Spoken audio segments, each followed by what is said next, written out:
lovely viewers, this is Hello IT World Learning tutorial channel for you. Today in this tutorial I'm going to show you browser privacy unmark show alerts about password for branch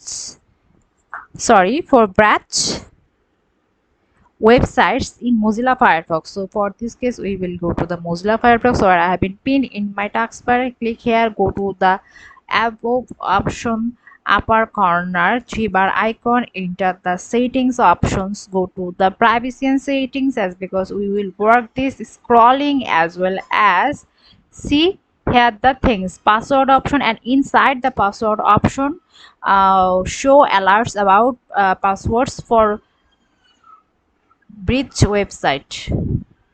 So unmark this. See, in this way we can unmark these things. So if we want to learn more, then click here, then we will get the fully things. So thank you so much for watching this video. Please subscribe this channel. Hopefully this tutorial